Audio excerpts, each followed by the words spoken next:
Hello friends, welcome to my YouTube channel. तो आज की इस वीडियो में हम बात करेंगे कॉर्पोरेट गवर्नेंस के एक टॉपिक के बारे में, जिसका नाम है बोर्ड कमिटीज़।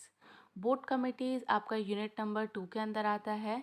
और बोर्ड कमिटीज़ के अंदर हम देखेंगे कि डिफरेंट डिफरेंट टाइप की कितनी हमारी बोर्ड कमिटीज़ जो है वो देखने को मिलती है। सबसे पहला आता है आपका board committee. Board committee meet according to their task and specified in their terms of reference. This might be a specific time of the year or at a certain interval. It is important that prospective board members consider whether they have sufficient time to dedicate not only to the work but also to that committee or committees, because board committee are usually made up of sub selection of board members.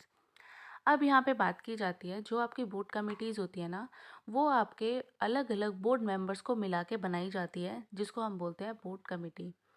अब board committee का काम क्या रहता है, इसके अंदर हमारी different type की कमिटीज़ होती है, जो आपके एक इंटरवल के बाद, अब वो चाहे इंटरवल आप 1 महीने का हो, 1 साल का हो, 2 साल का हो, 3 साल का हो, तो एक स्पेसिफिक एक इंटरवल के बाद जो है आपकी बोर्ड कमिटीज़ जो है वो बैठती है, उसकी मीटिंग होती है और वहाँ पे हम बोर्ड मेंबर्स जो है आपस में मीटिंग करते हैं। तो ये चीज़ आती है आपकी बोर्ड कमेटी के अंदर। बोर्ड कमेटी में सबसे पहले ये बताया जाता है कि ये एक स्पेसिफिक टाइम के बाद में या फिर एक स्पेसिफिक इंटरवल के बाद में ये जो है बोर्ड कमेटी जो है वो वहाँ पे मीटिंग जो है देखने को मिलती है। दूसरा ये बताया है कि आपकी जो बोर्ड कमेटी होती है, इसमें डिफरेंट टाइप की जो बोर्ड कमिटीज़ है वो आपकी यहाँ पे देखने को मिलती है। अब इसके अंदर आपके सब सिलेक्शन होता है बोर्ड मेंबर्स का। अब यहाँ पे आती है आपकी सबसे पहले ऑडिट कमेटी। ऑडिट कमेटी का काम क्या रहता है कि जो भी आपका इंटरनल और एक्सटर्नल ऑडिटर्स है, उसकी यहाँ पे रिलेशनशिप को ये देखती है। ऑडिट कमेटी का काम रहता है कि कंपनी के अकाउंट्स को टाइमली चेक करना, कंपनी के अंदर ये देखना कि कोई फ्रॉडुलेंट एक्टिविटीज़ तो यहाँ पे नहीं हो रही, तो वो सब काम रहता है आपका ऑडिट कमेटी का। The primary task of the audit committee is to oversees the relationship with external auditor to ensure the quality of the company's financial statement. The audit committee's role include making recommendation on the appointment and reappointment of the external auditor, their remuneration and their terms of engagement. अब audit committee का आपका क्या काम रहता है? सबसे पहले ये इंश्योर करती है कि आपकी कंपनी की फाइनेंशियल स्टेटमेंट कैसी है। इसके बाद में यहाँ पे एक्सटर्नल ऑडिटर्स के और इंटरनल ऑडिटर्स के रिलेशनशिप को मेंटेन करने का काम रहता है। इसका काम यहाँ पे होता है कि इसमें हम ये देखते हैं कि जो भी आपकी न्यूली अपॉइंटमेंट या फिर रीअपॉइंटमेंट दोबारा से अपॉइंटमेंट हो रही है ऑडिटर्स की, बाहर एक्सटर्नल ऑडिटर्स की, तो वो सब काम आपका ऑडिट कमेटी के अंदर रहता है। अब ऑडिटर्स को आप कितनी रेम्यूनरेशन दोगे, कितने टाइम के लिए वहाँ पे उनको अपॉइंट किया जा रहा है, तो वो सब काम यहाँ पे ऑडिट कमेटी जो देखती है। अब इसके बाद में हमारी सेकंड कमेटी आती है रेम्यूनरेशन कमेटी। रेम्यूनरेशन कमेटी, जैसे कि इसके नाम से ही समझ आ रहा है, रेम्यूनरेशन का मतलब होता है जो भी आपका इन्वेस्टमेंट कहाँ पे करनी है, कितना किसी पर्सन को कितनी सैलरी देनी है, तो वो सब काम आपका इस कमेटी का रहता है। अब यहाँ पे इस कमेटी के अंदर हम क्या देखते हैं कि जो भी आपकी ये कमेटी है ना, इसके अंदर जो मेंबर्स हैं वो इंडिपेंडेंटली काम करें। ऐसा नहीं होना चाहिए कि वो किसी के प्रेशर में आके यहाँ पे काम कर रहे हैं। जो भी काम होगा इस कमेटी का वो एक ट्रांसपेरेंट होगा और यहाँ पे कॉन्फ्लिक्ट ऑफ इंटरेस्ट नहीं होना चाहिए। कॉन्फ्लिक्ट ऑफ इंटरेस्ट का मतलब होता है सिर्फ अपना फ़ायदा देखना, वो यहाँ पे नहीं होना चाहिए और एक ट्रांसपेरेंसी रहनी चाहिए कमेटी के अंदर। The design of remuneration policy should be linked to the achievement of the company's long-term success, but there is no simple answer that work for every company. अब यहाँ पे रेमुनरेशन कंपनी जो है ना, ये क्या इनका जो मोटिव है वो क्या रहता है कि कंपनी की लॉन्ग टर्म सक्सेस को यहाँ पे देखें। रेमुनरेशन कमेटी के अंदर हम सबकी जो रेमुनरेशन है, सैलरीज है, बोनस है, उन सबको यहाँ पे डिसाइड करते हैं। ये आपकी इंडिपेंडेंट होती है और ट्रांसपेरेंट यहाँ पे काम होता है। इसके बाद में यहाँ पे आती है आपकी third nomination committee. Nomination committee जो होती है ना, ये यहाँ पे आपकी नॉमिनी, मतलब इसको नॉमिनेट करके बनाया जाता है इस कमेटी को। इसके अंदर क्या होता है, जो भी आपके कंपनीज होती है ना, उसको मतलब नॉमिनेशन कमेटी की जो रिस्पॉन्सिबिलिटी है वो कौन देखता है, एग्जीक्यूटिव और नॉन एग्जीक्यूटिव दोनों ही टाइप के डायरेक्टर्स की रिस्पॉन्सिबिलिटी होती है, वो इस कमेटी को चलाते हैं। एग्जीक्यूटिव डायरेक्टर्स आपके बोर्ड डायरेक्टर्स होते हैं जो कंपनी का ये फुल टाइम वर्क करते हैं। नॉन एग्जीक्यूटिव डायरेक्टर्स वो डायरेक्टर्स होते हैं जो एक कंपनी या एक से ज़्यादा कंपनीज में काम करते हैं। एग्जीक्यूटिव डायरेक्टर का आपका एग्जांपल आ गया जैसे कि सीईओ, और नॉन एग्जीक्यूटिव का आपका जैसे एग्जांपल है chairman of the company. Nomination committee is responsible for leading the board appointment process, considering the requirement of the company and making recommendation to the board. This responsibility cover both executive and non-executive. Nomination committee जो होती है ये आपकी recommendation देखती है board की, साथ में इसके अंदर आपके दोनों ही टाइप के जो डायरेक्टर है वो इंक्लूड होते हैं, चाहे वो आपके एग्जीक्यूटिव हो या फिर आपके नॉन एग्जीक्यूटिव हो। यहाँ पे आपकी फोर्थ कमेटी आती है जिसका नाम है share holder grievance committee. Grievance आपको जैसे कि नाम से ही समझ आ रहा है कि जो भी आपके शेयर होल्डर्स की जितनी भी शिकायतें हैं, कोई प्रॉब्लम्स है, कहीं पे आपका कन्फ्लिक्ट ऑफ इंटरेस्ट हो रहा है, तो वो सब काम कौन देखेगा? वो काम देखती है आपकी share holders grievance committee. The term of reference of our share holder और investor grievance committee are given below. तो यहाँ पे आपका बताया गया है कि इस कमेटी के अंदर क्या क्या काम देखा जाता है।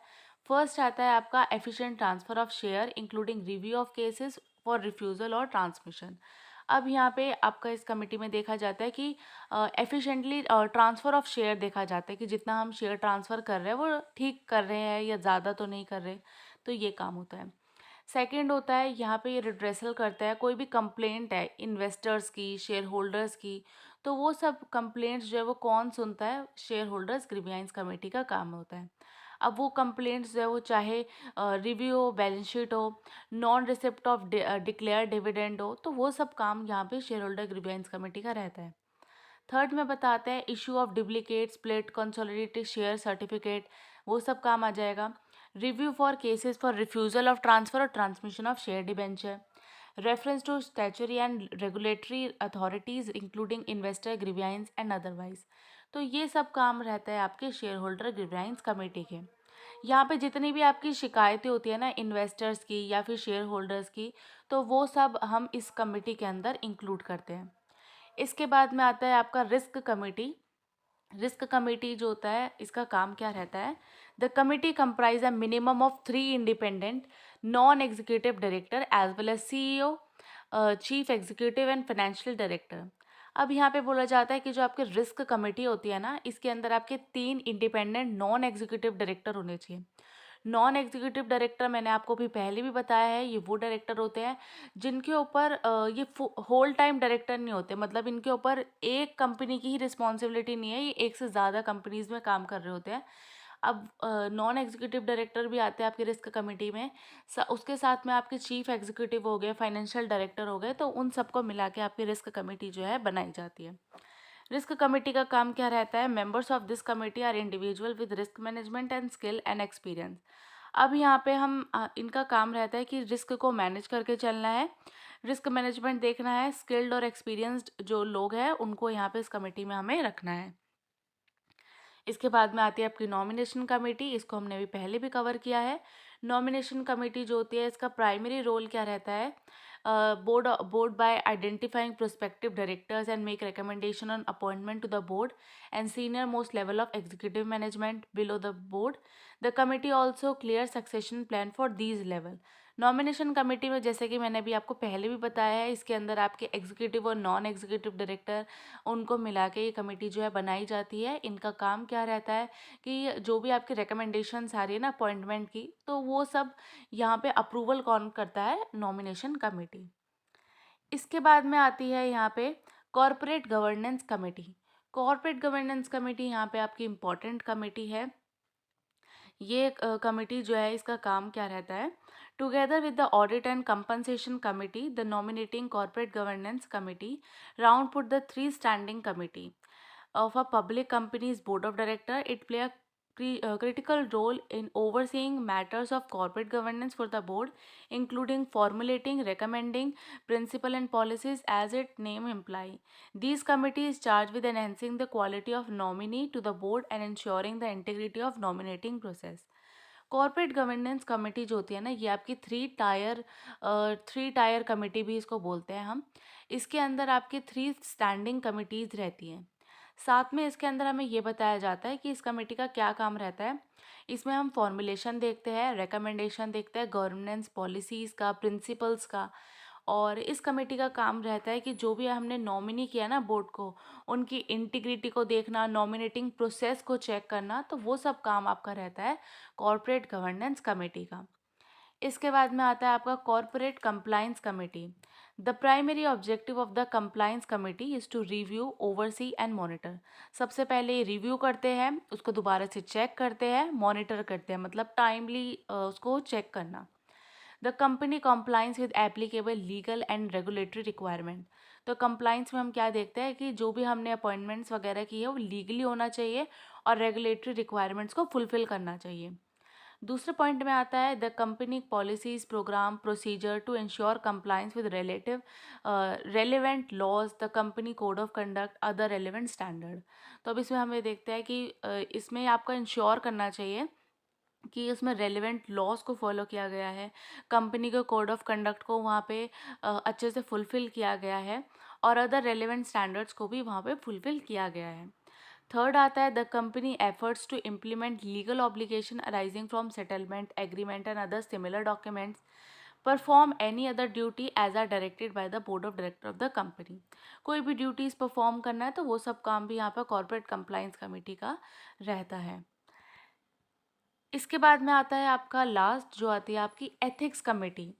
एथिक्स कमेटी का मतलब होता है the possible role for ethics committee are the contribute to continuing definition of the organisation ethics, compliance standard and procedures, assume responsibility for overall compliance, overseeing the use of due care in delegating discretionary responsibility, communicating the organization ethics and compliance standard, oversee enforcement including the assurance that discipline is uniformly applied, take the step necessary to ensure that the organization learn from its experience। Ethics committee का यहाँ पे आपका काम रहता है कि जो भी हमने ऑर्गेनाइजेशन में एथिक्स कोड ऑफ कंडक्ट्स को फॉलो किया है तो वो ठीक और टाइमली मैनर में उसको हमें पूरा करना है। एथिक्स का मतलब होता है कि जो भी आपका कंपनी है ना उसके अंदर किसी भी टाइप की फ्रॉडलेंट एक्टिविटीज़ जो है वो नहीं होनी चाहिए। अगर वहाँ पे वो एथिक्स के अंदर क्या आता है कि अगर कोई भी ऐसी फ्रॉडलेंट एक्टिविटी कंपनी में हो रही है तो उसको हमें उसी टाइम जो है बंद करना है। तो ये आपके एथिक्स कमेटी में देखा जाता है, टाइमली चेक किया जाता है कि किसी भी टाइप का फ्रॉडलेंट एक्टिविटी या फिर ऐसा कोई एक्टिविटी तो नहीं हो रही जिससे सोसाइटी को हार्म हो। अगर ऐसी कोई भी चीज़ देखी जाती है तो इस कमेटी का ये काम रहता है कि वो उसको उसी टाइम कमेटी को हमारा मतलब जो भी आपकी कंपनी है उसको बंद करना पड़ेगा। इसमें हम ये सब देखते हैं, कम्युनिकेट करते हैं ऑर्गेनाइजेशन से, एनफोर्स करते हैं जो भी आपके लॉज वगैरह होते हैं और जो भी पास्ट एक्सपीरियंस है उसको देख के हम कंपनी को आगे चलाते हैं। तो इसी के साथ में आपकी जो कमिटीज़ वाला टॉपिक है वो कंप्लीट होता है। आपकी जो मेनली यहाँ पे ऑडिट कमेटी है, रेम्यूनरेशन कमेटी है, वो डिटेल में भी क्वेश्चन जो है पेपर में पूछा जाता है। तो उसकी हम एक और वीडियो देखेंगे जिसके अंदर हम audit committee, remuneration committee, nomination committee, उसके लिए हम एक और वीडियो अलग से लेकर आएंगे। आज की वीडियो में बस इतना ही। वीडियो अच्छी लगी हो तो प्लीज़ लाइक करें, चैनल पे नए हो तो आप सब्सक्राइब करें और अपनी वीडियो को ज़्यादा से ज़्यादा शेयर करें। Thank you so much for watching.